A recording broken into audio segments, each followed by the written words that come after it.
It was just after 7 a.m. on a quiet spring morning in 2022 when groundskeeper Mario del Toro unlocked the iron gates at Rosewood Care Center, the kind of nursing home that rarely makes headlines.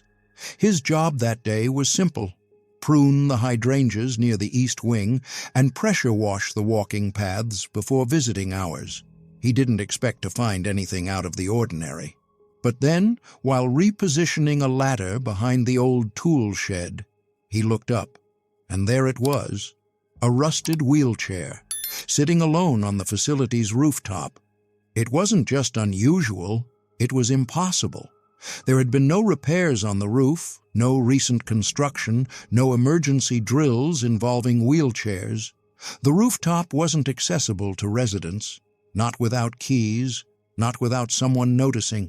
For a while, Mario stared, thinking it must have been dumped there, maybe as a prank. But when he notified the building manager and local police, the truth unraveled fast. And what began as an odd maintenance report quickly morphed into something darker. The wheelchair, it turned out, had a serial number. It was registered to a man named Walter Henry Mitchell. The same Walter Mitchell who had vanished from Rosewood Care Center 25 years earlier. A disappearance that had gone unsolved, a case long forgotten. Until now. This is the story of how an ordinary day turned into an extraordinary mystery. A case about memory, care, suspicion, and a question no one in the town of Harriston, Illinois, could answer.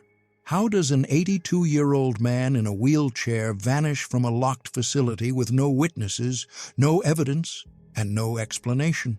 And what does it mean when, 2.5 decades later, the only clue ever found is hiding in plain sight? As we journey through the timeline of Walter Mitchell's final days, the dead ends that followed, and the chilling discovery that brought his name back into the headlines, we'll uncover more than just facts. We'll explore the haunting fragility of trust in systems, in people, in our memory of those we're meant to protect. Because sometimes the scariest part of a mystery isn't what's hidden, it's what was always there. Walter Mitchell was not the kind of man who vanished, not the kind of man who made waves. If anything, he had spent the last 2 decades of his life trying to fade quietly into the background, a soft-spoken widower who didn't ask for much and rarely complained. He arrived at Rosewood Care Center in March of 1997. The record said he checked in willingly, but family members recalled it differently. His daughter, Mary Ann, remembered it as a compromise, a difficult emotional decision made after Walter suffered a minor stroke at the age of 82. He'd been living alone since his wife, Edna, passed away in 91. After his fall in the bathtub went unnoticed for over 36 hours, his children decided it was time.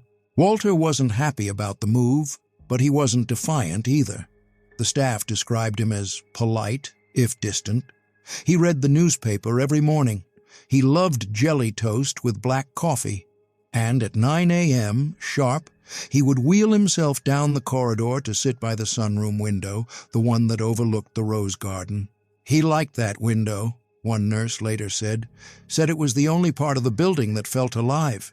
The last confirmed sighting of Walter was on June 9th, 1997, a Monday. Staff logged him in for breakfast, and one orderly noted he seemed more alert than usual. He asked for seconds, said he was expecting a visitor. But no one came that day. His daughter hadn't scheduled a visit. His son lived out of state, and by the time nurses went looking for him around lunch, Walter and his wheelchair were gone. At first, no one panicked. Sometimes residents wheeled themselves out to the edge of the property. Others occasionally wandered into the staff wing or snoozed in the chapel. But after a full perimeter check, Walter still hadn't turned up. Staff radioed maintenance. Security was notified. A formal head count began. An hour later, the facility went into lockdown. By 2 p.m., police were on site. Local officers canvassed the immediate area, questioned staff, and reviewed logs. Security footage showed Walter at breakfast, then nothing. No camera caught him in the hallways after 9:30 a.m. No doors opened, no windows tripped alarms, no unusual visitors signed in. It was as if he had disappeared into thin air. Detective Ray Teller was assigned the case. He'd worked missing persons before, teenagers, runaways, the occasional confused elderly patient. But this case immediately struck him as strange. There was no mess, no signs of distress. His room was clean, his bed made. The guy just vanished. The kind of thing that keeps you up at night. The official timeline, based on interviews and logs, went like this: 7:45 a.m. Walter is helped to breakfast, 8:15 a.m. Aides confirm he finishes eating, seems upbeat. 9:10 a.m. Nurse sees him wheeling toward the sunroom. 10 a.m. Another staff member realizes the sunroom is empty. 11 a.m. Full building search initiated. 1:45 p.m. Local police arrive on site. Walter was never seen again. By the second day, the search had expanded to nearby neighborhoods. Police walked wooded areas, scanned drainage ditches, and combed the grounds inch by inch. Flyers were posted across Harriston. Volunteers formed search parties. A missing persons report went out to media outlets across Illinois. But every lead turned up empty. There was no evidence Walter had left of his own accord. He had no money, no cell phone, no transportation. And physically, he was limited. Post-stroke, he couldn't walk unaided and relied on his wheelchair for all mobility. That wheelchair, notably, was also missing, which posed a logistical nightmare. How could an 82-year-old man in a 50-pound mobility device disappear without a trace, in broad daylight, from a staffed facility? Detective Teller suspected staff negligence, maybe even a cover-up. He pressed the director of Rosewood, a firm defensive man named Daniel Whitaker, who insisted all protocols had been followed. Whitaker's statement to press was brief. "We are heartbroken by the disappearance of Mr. Mitchell. We are cooperating fully with law enforcement and doing everything we can to assist in the investigation." But whispers started almost immediately. Families of other residents raised concerns. A few claimed the facility often operated understaffed. Others pointed to a high turnover rate in night nurses. One former employee anonymously told reporters there were blind spots in the building, literal and procedural, places with no cameras, doors that didn't alarm properly. Everyone knew. Still, no evidence surfaced to suggest foul play, no blood, no hair, no signs of forced entry. The building wasn't equipped with full-time surveillance back then, just a few grainy lobby cameras and handwritten check-in logs. The case stalled, and eventually it went cold. After the initial media wave died down, Walter Mitchell's case faded from the public consciousness. Just one more quiet mystery swallowed by time. But for his family, the silence became a kind of purgatory. Every holiday passed with an empty chair at the table. Every birthday was marked by what-ifs instead of candles. His daughter, Marianne, never moved his belongings out of her basement. A box of his letters, his wedding ring, a navy blue cardigan that still faintly smelled like his aftershave. She visited Rosewood a few times after the disappearance, not because she thought he'd be there, but because she couldn't accept how the place looked exactly the same. The garden still bloomed, the staff still smiled, and the sunroom window still overlooked the same flower bed her father used to stare at for hours. "I would just sit there sometimes," she said. "Try to imagine him leaving. Try to picture him opening some hidden door, rolling into the trees. But I couldn't. It just didn't make sense. And that's what haunted people the most, the absence of logic. In missing person cases, there's often something to work with. A witness, a footprint, a car parked where it shouldn't be. But with Walter, there was no scene, no hint of escape, no trail. The only known fact was that a man incapable of walking unassisted had vanished without triggering a single alarm. Detective Ray Teller remained involved longer than most. Even after the case was technically closed as unresolved, he continued making quiet inquiries. Every few months, he would revisit Rosewood, re-walk the perimeter, speak with new staff. "You get obsessed," he admitted. "You don't even notice it at first, but you wake up thinking about what you missed. Some crack in the floorboards, some door you didn't open." He filed unofficial follow-up reports. He requested funding for thermal imaging of the surrounding woods. Denied. He checked if Walter's wheelchair had ever turned up in second-hand sale listings. Nothing. Years passed. The Mitchell family filed a civil suit against Rosewood in 1999, claiming gross negligence. The court case dragged on for 2 years before being dismissed due to insufficient evidence. The facility maintained its innocence, and by 2005, the incident was largely relegated to urban legend. Teens in Harriston whispered about the vanishing man at the nursing home. New staff at Rosewood were given a brief mention of the Walter case during orientation, and for most people, that's all it was, a footnote, an unsolved ghost story. But some never forgot.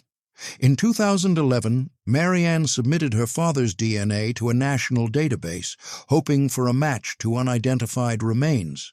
She got no results. Her brother Thomas moved to Arizona and stopped returning media inquiries. The family drifted apart, worn down by years of ambiguity. "We couldn't grieve properly," Marianne said. "It's like trying to mourn a shadow. That's the thing about long-term disappearances. They don't end, they erode, bit by bit, piece by piece. They strip away certainty until all you're left with is doubt. And doubt is a cruel thing to live with. Was he taken? Did he leave? Was someone helping him?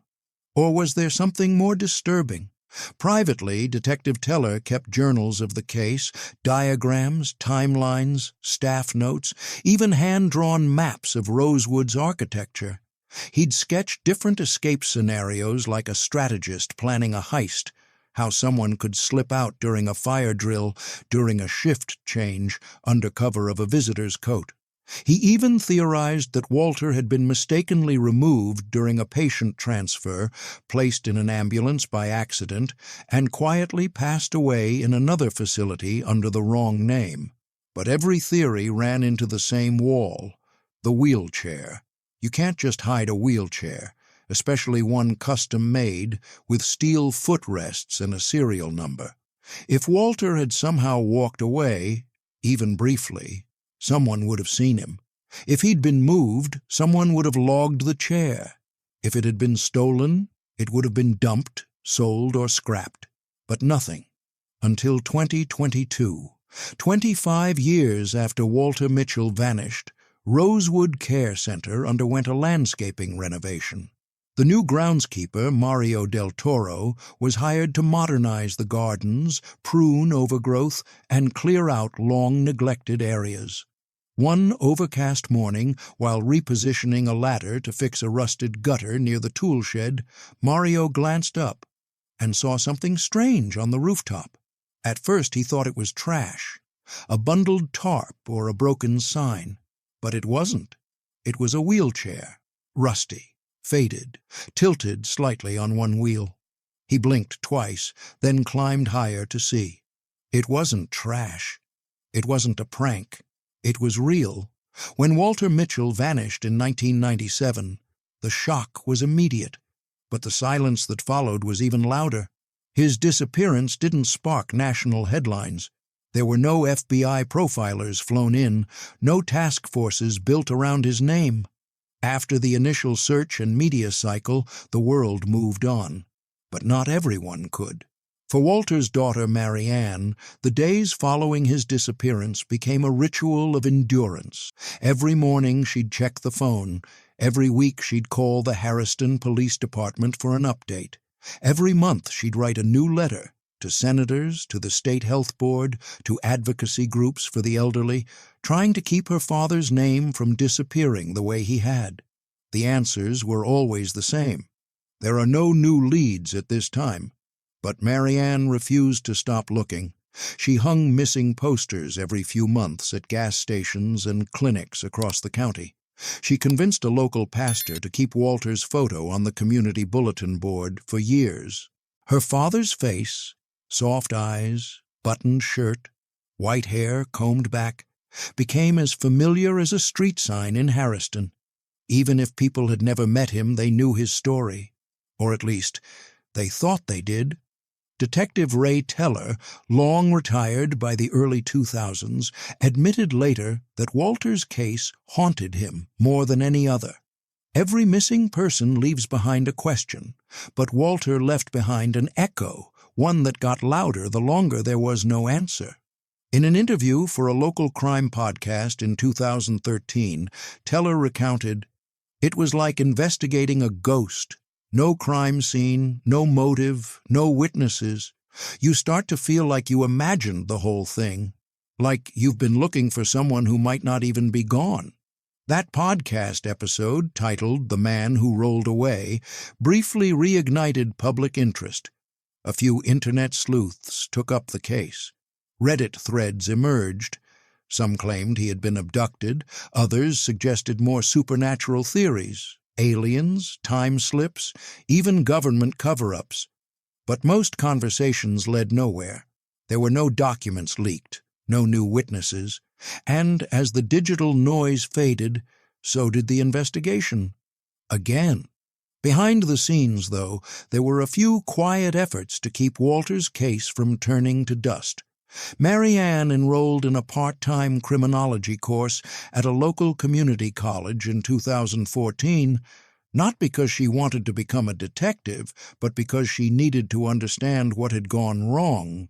She pored over missing persons data, studied how nursing home disappearances are categorized, learned that in most states there are no standardized protocols for elder disappearances beyond filing a report and waiting. It infuriated her. My father wasn't a misplaced sock. He was a human being. She partnered with an advocacy group called WatchCare and began speaking publicly about institutional disappearances. How many vanishings are quietly written off as wandering, even when no evidence supports it? Wandering became a word she hated. She said it was how people clean their hands of responsibility. By 2017, Rosewood Care Center had changed ownership twice. Most of the original staff were gone. The facility had been renovated, repainted, and quietly rebranded as a memory and dignity living community. The name change, however, didn't erase its past. That same year, a strange tip came through the Harriston Police Department's General Inquiry line. A man claimed he had once worked on the building's ventilation system and remembered seeing what looked like an old wheelchair on the roof, maybe sometime in the early 2000s. He didn't think anything of it then, figured it was trash. But after hearing about the case on a podcast rerun, he thought he should mention it. The officer taking the call noted it in the system, marked it as non-actionable insufficient detail. No one followed up. Online, the case occasionally resurfaced. A few digital archivists attempted to map out Rosewood's floor plans based on public records, hoping to identify any blind spots or overlooked exits. Some believed Walter may have accidentally been locked in a storage area or hidden crawlspace. Others were convinced he'd been moved, either deliberately or mistakenly, to another facility under a different identity. But the main obstacle was always the same: time. After 10 years, evidence decays. Witnesses forget. Records get lost. Stories change. After 20 years, even hope begins to fade. Marianne began to stop attending community meetings. She kept Walter's photo framed, but stopped dusting around it. She felt guilty for even that. "I got tired," she said, "not of missing him, but of screaming into a void." Then, in 2022, Walter Mitchell's name was spoken aloud by someone who had never even heard of him before. Mario del Toro was 31 years old, a part-time groundskeeper who had taken a contract with Rosewood through a local maintenance company. He was the type of guy who didn't ask many questions. He showed up, did his job, listened to music through one earbud, and left. On March 3, 2022, he was assigned to clean the gutters near the rear shed. That's when he saw it. At first, it looked like a pile of broken furniture dumped on the flat roof, a stack of plastic, maybe an old bin. But when he climbed higher and moved closer, he realized it wasn't debris. It was a wheelchair, faded, rusted, covered in moss. The seat cushion was torn, and the wheels were sunk slightly into the roofing gravel. But it was unmistakably a wheelchair. He snapped a photo on his phone and sent it to his supervisor, who forwarded it to the building manager. The facility called the police. The serial number, barely legible on a rusted metal bar, was eventually traced by a forensic analyst. It belonged to Walter Henry Mitchell. 25 years later, the case was open again. When the call came through from Rosewood in March 2022, it wasn't urgent, at least not at first. The dispatch notes from the police report described it as a curious object discovery on the roof. But when Officer Janice Heller ran the wheelchair's serial number and saw the name Walter Henry Mitchell, her heart skipped. She wasn't even born when he disappeared. But she knew the name. Everyone in Harriston did. By the end of the day, Harriston PD had reopened the case, calling in their major crimes unit to coordinate with the state's cold case division. This time, the resources were different. There were new forensic tools, better digital records, and a revived interest in what was once deemed a lost cause. The wheelchair was taken into evidence under high-security chain of custody. Forensic technicians analyzed the remnants of moss, dust, rust, and even the gravel beneath the wheels. It was deteriorated, but the position of the wheels and weather corrosion patterns confirmed one chilling truth. The chair hadn't been placed there recently. It had been on the roof for decades. This revelation triggered a media storm. Within days, local outlets picked up the story. "Wheelchair found on roof may belong to man missing since '97," read the first headline. By the end of the week, it was national. 25-year mystery reignited after shocking discovery at nursing home. True crime forums exploded with speculation. Was it a murder? A cover-up? A tragic accident? Theories ran wild. Some believed Walter had been accidentally locked on the roof and left to die. A horrifying failure of care and oversight. Others speculated more sinister motives. Had he seen something he wasn't supposed to? Had someone put him up there on purpose? Mary Ann was notified the same day the serial number was confirmed. She was in the middle of watering plants in her apartment when she got the call. "I just sat down on the floor and cried," she said. "Not because I had answers, but because for the first time in 25 years, I wasn't alone in remembering him." Investigators began a new sweep of Rosewood. They climbed onto the roof with radar imaging equipment, scanning for any signs of disturbance. They scoured blueprints, reviewed old maintenance logs, even contacted former employees who hadn't been heard from in years. One former janitor, interviewed anonymously, offered a cryptic memory. There was a back stairwell no one ever used. Locked most of the time. "I think a few staff had keys, but it was off the books. Went up to the old utility access. Most people didn't even know it existed." Investigators pried open a corroded metal access door hidden behind a shed. It led to a narrow staircase, steep and dimly lit, up to the roof. It hadn't been used in decades. Theories began to form. Could Walter have wheeled himself up? Unlikely. The stairs were too steep. But if he'd been pushed, carried, or otherwise taken, it was possible. And if someone had placed him there? Why? As disturbing as the rediscovery was, it offered no body, no remains, only a chair. There was still no confirmed evidence of what happened to Walter himself, but it reignited something else: public pressure. Rosewood, now under new management, released a statement. We are fully cooperating with authorities as they investigate this historic case. Our deepest sympathies go out to the Mitchell family. But the family didn't want sympathy. They wanted truth, and so did the public. Journalists dug into staffing records from 1997. Lawsuits were re-examined. A retired nurse who had relocated to Florida told a reporter she remembered filing a complaint about missing rounds in the weeks leading up to Walter's disappearance. Her letter, addressed to then-director Daniel Whitaker, had never been publicly acknowledged. Now it was. Detective Amy Khalid, the lead investigator on the reopened case, described the process like pulling nails out of drywall. Every question led to a door that had been sealed for years. We weren't just looking for evidence. We were trying to unlearn 25 years of silence. The wheelchair, once cleaned and stabilized, was presented to Marianne. She didn't cry when she saw it. She just rested her hand on the armrest and said softly, "I knew you hadn't left." Then came a bombshell, an anonymous tip from someone claiming to be a former maintenance at Rosewood. The caller said he remembered an incident from 1997, a loud argument between a nurse and an orderly about protocol, and a patient who had gone missing from his room hours before staff had reported it. The caller never identified, and the details were murky, but the tone unmistakable. Someone at Rosewood known Walter was gone long before. The implication there might have been a delay in reporting, a cover-up. As more whistleblowers came forward, an image, not of a dramatic crime, but a quiet collapse of staffers' doors left unlocked. Reports ignored.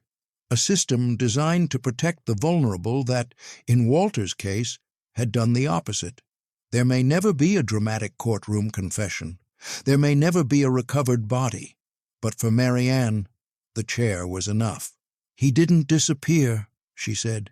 "He was misplaced, forgotten, left behind. But now, at least he's seen." The summer of 2022 unfolded like no other in Harriston. What began as a routine landscaping update at Rosewood had evolved into the reopening of a cold case that once defined heartbreak in the town. The image of the rusted wheelchair on the roof circulated endlessly, becoming a symbol not just of Walter Mitchell's disappearance, but of all the failures that allowed it to be forgotten. But the true revelation, the one no one expected, came not from DNA, forensic scans, or old witness statements. It came from a single manila envelope left anonymously at the Harriston Police Department. Inside were photocopies of a journal, pages of messy handwriting, dated entries from 1997, and a name at the bottom of nearly every page, Benjamin "Ben" Hawthorne. Ben had worked at Rosewood as an overnight janitor during the year Walter went missing. He had no official ties to patient care and had never been interviewed by police during the original investigation. His name appeared only once in employee records, a termination slip dated July 2, 1997, 3 weeks after Walter disappeared. The journal entries were fragmented, rambling at times, but together they formed something chilling. June 5, 1997. "That man in room 207, he knows something. Keeps watching, always staring when I come through the hall. I don't like it." June 7, 1997. "He followed me with his eyes all morning, even asked what I was doing with the back door key. I lied, said I was fixing something. His face, he knew." June 9, 1997, the day Walter vanished. "He's gone now. I didn't touch him. I swear I didn't. But I did open the roof door again this morning, just for air. Was cleaning out the fans. When I came back, his chair was gone, and he was too. I'm scared." The final entries, written weeks later, veered toward paranoia. June 29, 1997. "I can't sleep. I see him, sitting on the roof, not moving, just watching me." July 1, 1997. "I quit. I can't be here anymore." The journal raised more questions than it answered. Was it a confession? A mental health breakdown? A red herring? Detective Khalid treated it as both a possible lead and a psychological portrait. The tone of the writing didn't match someone confessing to violence. There was no admission of harm, no satisfaction, no attempt to justify. Only fear. Police attempted to locate Ben Hawthorne, only to discover he had passed away in 2015 in a halfway house in Missouri. According to medical records, he had been diagnosed with schizophrenia. No next of kin, no known connection to Walter outside of employment overlap. But the timing, the details, they were too specific to ignore. For the first time, there was a tangible link between Walter's disappearance and the rooftop. This information wasn't released publicly at first. Investigators didn't want speculation to run wild, and they weren't ready to declare the case closed. But behind closed doors, Marianne was shown the journal. She read it slowly, carefully, her fingers trembling as she turned each page. "He saw my father," she said quietly. "He didn't hurt him, but he saw him." It wasn't the closure she expected, not a name to blame, not an indictment, but it was something she'd long given up hoping for, a moment of recognition, proof that Walter's vanishing wasn't a magic trick, that he had existed in someone's eyes, even in those final moments. He wasn't invisible. Investigators pieced together a likely scenario. On the morning of June 9th, 1997, Walter may have followed Ben, perhaps out of curiosity or concern. It was plausible that during a brief moment when the roof access door was open, Walter wheeled himself out. And then it closed. Maybe it locked behind him. Maybe no one heard him call. No cameras, no staff protocols for checking the roof, no head count until hours later. If Walter had suffered a medical episode while stranded, dehydration, stroke, or a fall, he could have died quietly, out of sight. And if Ben returned to find him gone, or frozen in fear at what he'd witnessed, he may have made the only choice he could imagine, to say nothing and leave. In hindsight, it wasn't a conspiracy. It was a tragedy of systems and silence. A man was left alone, forgotten in a place built to protect him.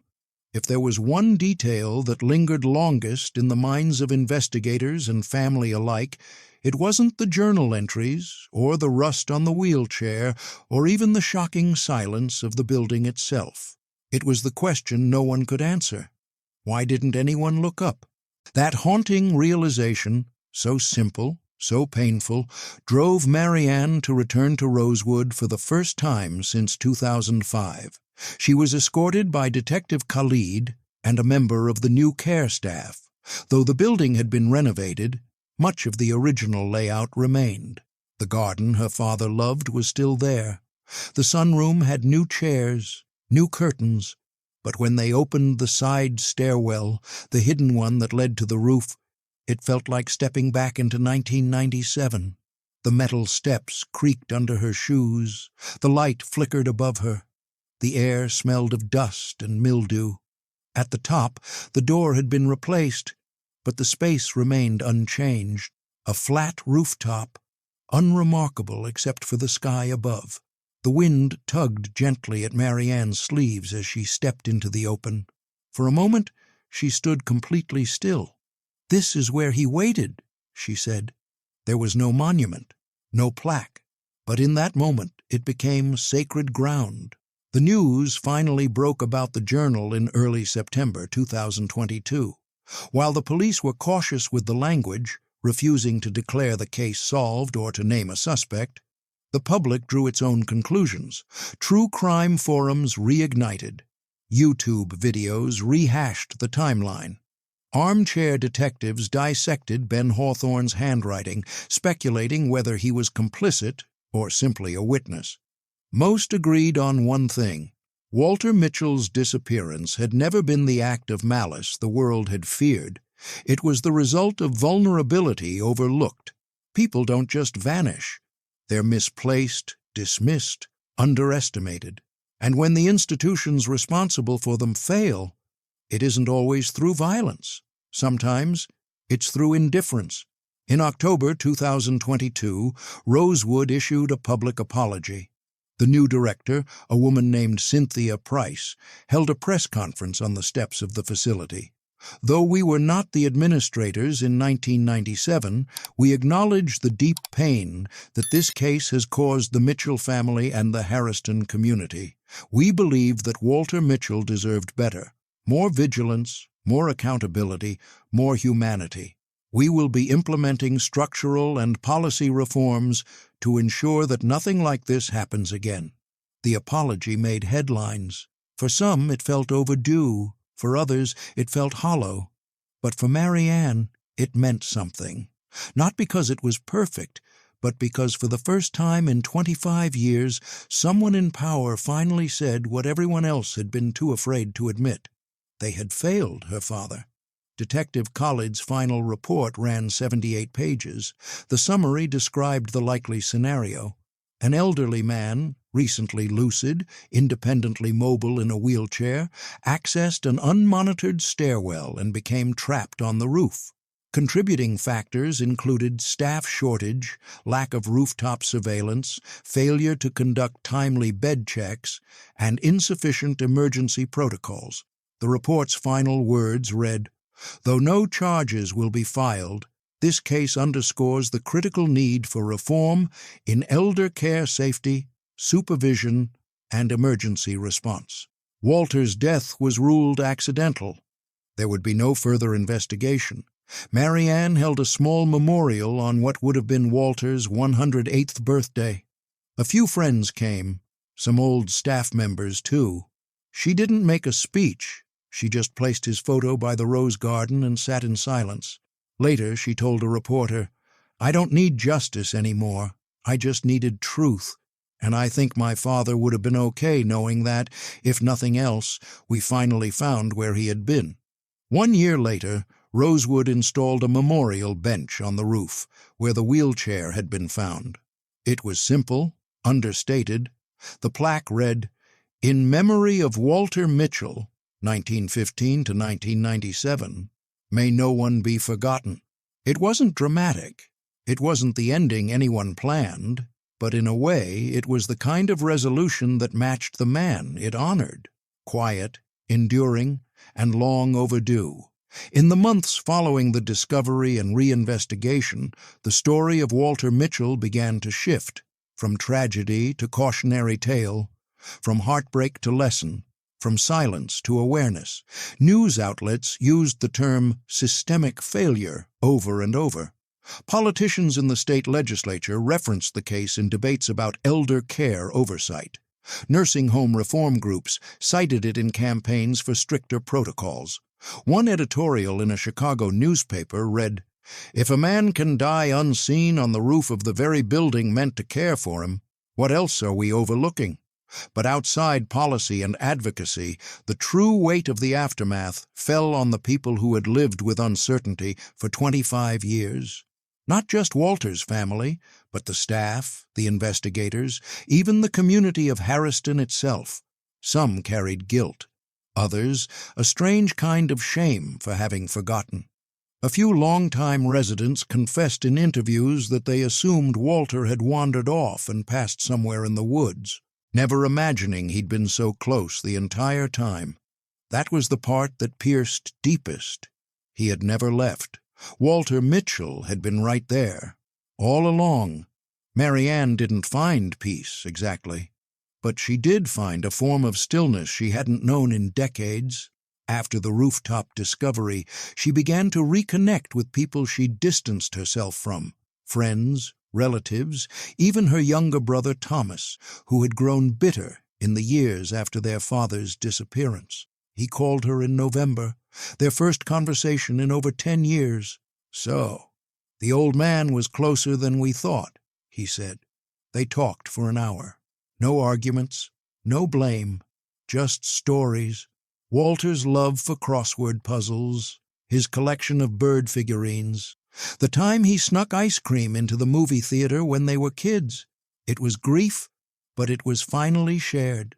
Detective Khalid moved on to other cases but kept a framed newspaper clipping of the rooftop discovery on her desk. She said it reminded her why she got into the job in the first place, not for big arrests or dramatic confessions, but for moments like this. Sometimes solving a mystery isn't about justice, it's about dignity. It's about giving someone the ending they were denied.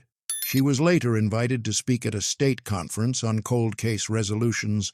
Her presentation was titled, "Looking Up, the Walter Mitchell Case and the Ethics of the Unseen." In January 2023, an independent review board conducted a full audit of the Rosewood facility's practices from 1995 to 2000. While no criminal negligence was officially declared, the board issued a list of 18 failings, including lack of surveillance in rooftop accessible areas, poor tracking of keyholder access, inadequate staff training for missing resident protocols, failure to escalate critical incident reporting to external oversight bodies. The findings were published publicly. Rosewood committed to implementing all recommendations within the year. In the community, something else changed. People began checking in more, not just on elders, but on each other. Neighbors became a little more aware of who lived next door. Grandkids called their grandparents more often. Staff at nursing homes began walking the halls differently, with the understanding that invisibility isn't always a feeling. It can be a danger. In a town once haunted by what it lost, people had gained something small but meaningful: perspective and remembrance, because sometimes remembering is the most powerful kind of justice. As the year went on, the town of Harriston quietly absorbed the legacy of Walter Mitchell's story. No parades, no public ceremonies, just a town that had learned, finally, how to carry someone's memory with both hands instead of pushing it away. At Rosewood, the physical changes were subtle but meaningful. The door to the rooftop stairwell was fitted with a high-security lock and an automated alert system. Cameras were installed at every entry and exit. The facility added mandatory training on passive disappearances, with Walter's case used as a core case study. But it wasn't just about locks and alarms. It was about seeing people again. Staff began spending more time with residents, not just for medical care, but for conversation. They started learning names of family members, favorite meals, hobbies. One nurse said it best: "We used to treat this place like a hospital.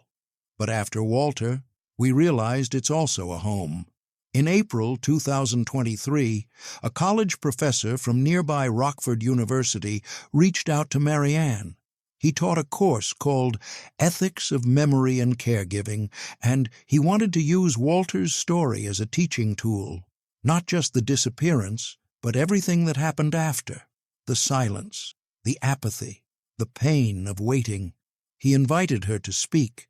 Marianne almost said no, but something told her to go. She stood in front of a class of 30 students, holding a faded photograph of her father at age 78, smiling, dignified, real. She told them everything, about the slow erosion of hope, about the sound of a phone that never rings, about the terrible logic of assuming the worst and the agony of still being wrong. "I didn't come here to scare you," she said. "I came here to remind you, when you care for someone, truly care, you don't just check boxes. You check in. You don't just observe. You see, my father died alone on a roof no one thought to search, not because people were evil, but because people forgot to look. Don't forget to look." She left to a standing ovation. Later that summer, Marianne used a portion of her civil settlement to create a local nonprofit called the Walter Project. Its mission was simple: provide support, advocacy, and visibility for families of long-term missing persons, especially those in elder care. She hosted monthly support groups, worked with care homes on visibility standards, pushed for legislative reform on resident tracking systems. The nonprofit was small, but it was persistent and deeply personal. I don't want anyone to have to wait 25 years to find out their loved one was 15 feet away the whole time. In November, A journalist who had been following the case wrote a long-form profile on Walter Mitchell. It wasn't a typical true crime piece. It didn't focus on suspects or theories. It focused on the quiet, on the distance between being watched and being seen. The article went viral, not because of shock value, but because it spoke to something universal: the human need not just to be cared for, but to be noticed. A reader from New Jersey left a comment that read, "My mom is in a home. I'm going to visit her tomorrow. I haven't seen her in 3 weeks. Thank you for reminding me why that matters." By the end of the year, Walter Mitchell's story had traveled farther than anyone expected. And yet, for Marianne, the most meaningful moment wasn't on television or at a conference. It was on a quiet Sunday in December, sitting on the rooftop bench that bore her father's name. The garden below was blooming, even in the frost. She had brought a thermos of black coffee and a small radio, playing one of her dad's favorite swing albums. She didn't cry. She didn't talk. She just sat. With him, finally. Stories like Walter Mitchell's stay with you, not because of the drama, not because of the unanswered questions, but because they remind us how fragile care can be, and how easily a person can be forgotten in a world that moves too fast. Walter didn't die in a distant forest. He didn't vanish into some sinister plot. He died within reach, in the same building where he was supposed to be safe. On a rooftop, no one thought to search, because someone forgot to look, because too many believed someone else was paying attention. But in rediscovering Walter's wheelchair, weathered, rusted, and quietly waiting for 25 years, we rediscovered something else too. That dignity doesn't come from answers. It comes from being remembered, from someone refusing to stop asking the hard questions, from a daughter who never gave up, even when the world did, from a community that, however late, learned how to grieve and grow.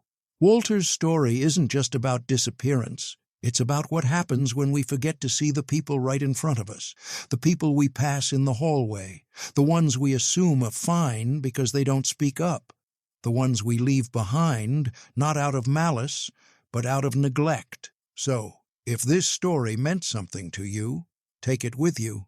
Visit that person you've been meaning to call. Check in on your neighbor. Ask the nurse a second question. Look twice at the world around you.